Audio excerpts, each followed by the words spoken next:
મિત્રો, એમઆઈ કિસાન ચેનલમાં આપનું સ્વાગત છે। આજે તારીખ 23/11/2025।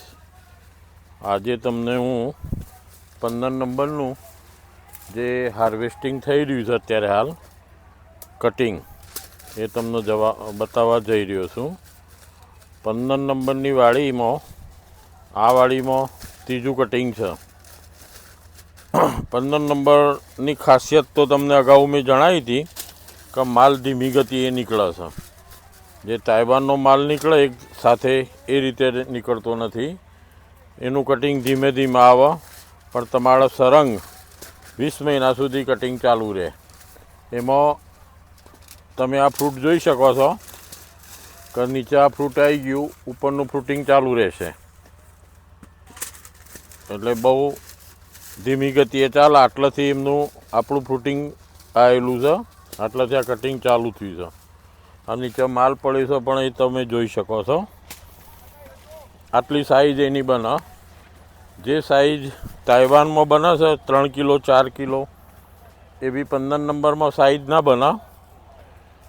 એનું પપૈયું અંદાજે ગણીએ તો 1.5 થી 2 કિલો જેટલો વજન થાય અને ખાવામાં બિલકુલ મીઠું। 15 નંબરની બીજી એક ખાસિયત તમને જણાવું કે જેમાં વાયરસ આવતો નથી।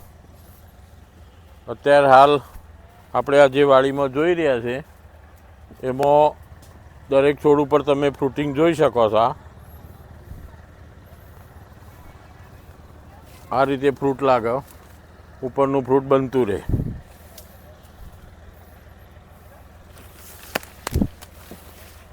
આ છોડ ઉપરથી આટલું ફ્રૂટ તોડી જુઓ તમે, આટલું ફ્રૂટ તૂટી ગયું અને ઉપર ફ્રૂટિંગ ચાલુ છે। હવે આ બાજુ જે કટિંગ થઈ રહ્યું છે એ આપણે જોઈએ।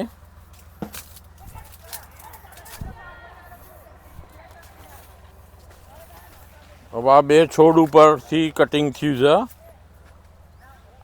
આ તમે જોઈ શકો છો। તો પણ હજી આટલું ફ્રૂટ છે। હવે ઘણા મિત્રો આપણને પૂછ્યું છે કે કાકા પાકવા લાયક માલ કોને કહેવાય? બરાબર છે, જેને ખબર ના હોય એ લોકો કહી શકે કે ભાઈ પાકવા લાયક આ ટાઈપની આછી આછી પટ્ટી આવે, આ પાકવા લાયક માલ કહેવાય। આ ધીમે ધીમે પટ્ટી વધતી જાય એટલે આખું પીળું થઈ જાય આ ભાગ, એટલે ખાવા લાયક એ પપૈયું આપણે ગણાય। હવે આ ધીમે ધીમે આ પટ્ટી આવવાની।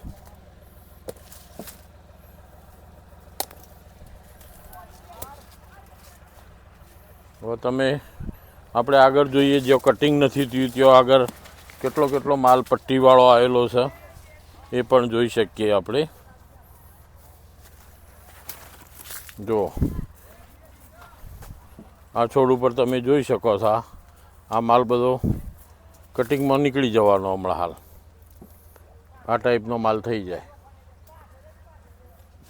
આ જે કટિંગ થયું એ નીચે મૂક્યો છે।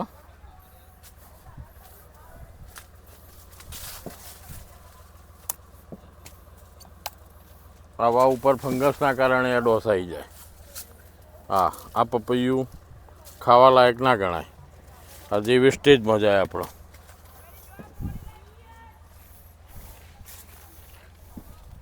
આ રોપા મહારાષ્ટ્રની લાઈન આપણે પ્લાન્ટેશન કરેલું છે। આ વાડી લગભગ 20 થી 22 મહિના ચાલવાની।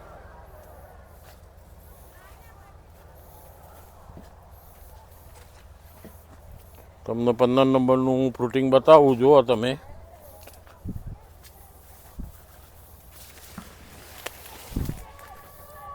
આ ફ્રૂટ તમે જોઈ શકો છો। બાજુનો છોડ એક બીજો છે એ પણ બતાવું, જુઓ।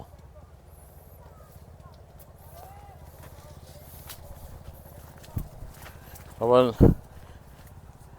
બીજું એક તમને વાત કરું કે જો ઘાસ થઈ જાય તો ઘાસ થઈ જાય એટલે આપણે કોઈ દવા છોટવાની ના આ સ્ટેજે।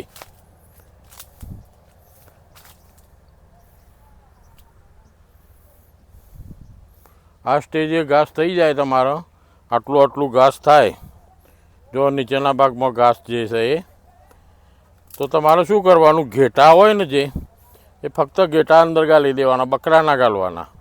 તો આ બધું ઘાસ ઘેટા ખાઈ જશે.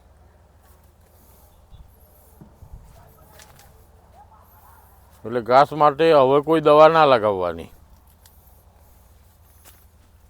આપણે વારંવાર દવા ચોમાસામાં તો મારીએ આપણે, પણ શિયાળામાં તો ઘેટા ગાલીને ઘાસ સાફ કરી દેવાનું. હવે લગભગ આમાં મહિનો થશે એટલે લગભગ અમે ખાતરનો ડોઝ આપશું છૂટો અને અંદર રોટોવેટર મારી દઈશું. હવે ઘણા ખેડૂતોનો પ્રશ્ન થાય કે રોટોવેટર મારીએ એટલે મૂળ આપણા કપાઈ જાય પપૈયાના. પણ મિત્રો, તમે રોટોવેટર મારો એટલે મૂળ કપાય, પણ જે નવા મૂળ આવું ને વ્હાઈટ મૂળ, એ ખોરાક લેવાની પ્રક્રિયા ઝડપી કરું. એટલે ખાતર છૂટું અમે નાખી દઈશું, જે બેસલ ડોઝનું નાખવાનું છે લગભગ મહિના પછી, અને અંદર એક વખત રોટરી પણ મારી દઈશું. એટલે રોટરી મારશું એટલે ઘાસે નીકળી જશે, જમીનમાં થોડી થોડી ખેડ પણ થશે, અને જે નવા મૂળ આવવાના, વ્હાઈટ મૂળ આવવાના, એ મૂળ ખોરાક લેવાની પ્રક્રિયા ઝડપી કરશે. એટલે પાછું ફ્રૂટિંગ થવાની ઝડપ થશે. કેમ કે ખોરાક લેવાની પ્રક્રિયા ઝડપી થઈ જાય એટલે ફ્રૂટ ફટાફટ લાગે. એટલે એ અમે હવે મહિના પછી કરીશું. બરાબર. આ 15 નંબરની તમને હું જે વાડી બતાવવા જઈ રહ્યો છું, તો એના માટે કે જો આમાં એક તો વાયરસ આવતો નથી, અને નર આવું છે તો નર કેટલા આવું, 2%, 1%. આ બાજુમાં એક છોડ છે નરનો, તમને બતાવું. આ ટાઈપના નર આવું, આ પણ જરૂરી છે. કેમ કે ફલિનીકરણ નર માદાનું તો જ થાય.